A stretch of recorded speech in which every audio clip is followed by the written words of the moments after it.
হিন্দু ধৰ্ম গ্ৰহণ কৰিলে হাফিজ আলী আৰু ৰিজৱানা বেগমে। হাফিজ আলী আৰু ৰিজৱানা বেগম হলগৈ ৰাহুল বড়ো আৰু ভূমিকা বড়ো।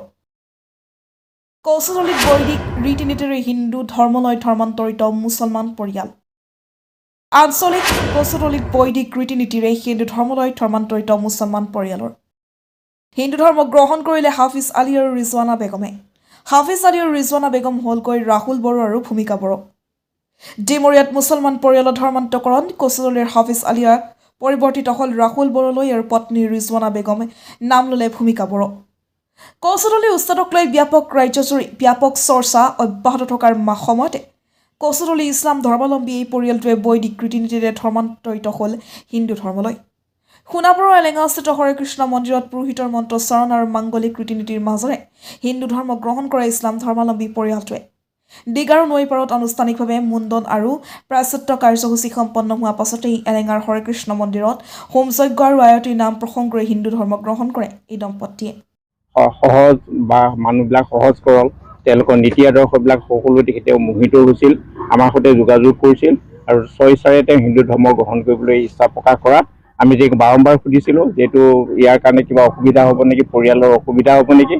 তেওঁ ক'লে যে মোৰ কোনো অসুবিধা নহ'ব, মই হিন্দু ধৰ্ম গ্ৰহণ কৰাত মোৰ কোনো আপত্তি নাই।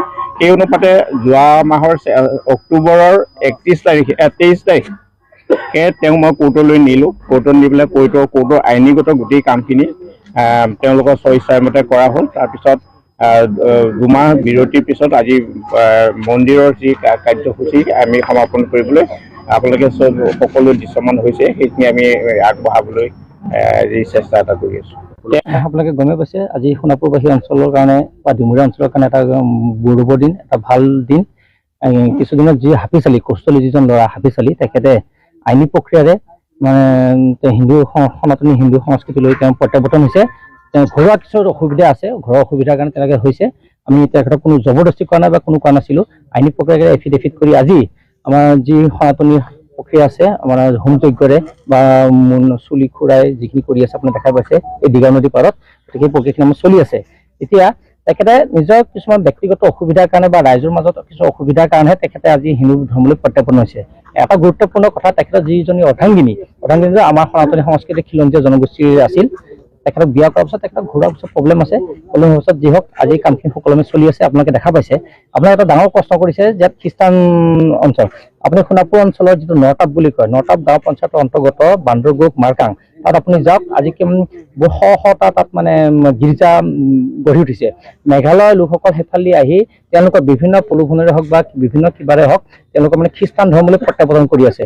গতিকে বিশ্ব হিন্দু পৰিষদ বজৰং দলৰ ৰাষ্ট্ৰীয় স্বয়ংসেৱক সংঘই এই ক্ষেত্ৰত আমি গ্ৰাছ লেভেলত কাম কৰি আছোঁ।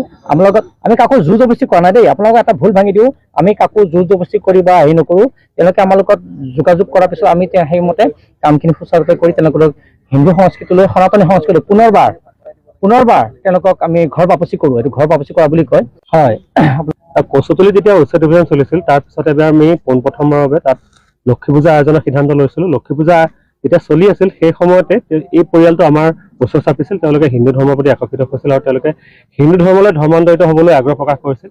তাৰ পিছৰ পৰ্যায়ত প্ৰায় 2 মাহত তেওঁলোকৰ এই যিখিনি আইনী প্ৰক্ৰিয়া আছিল সেই আইনী প্ৰক্ৰিয়াখিনি সম্পূৰ্ণ হ'ল।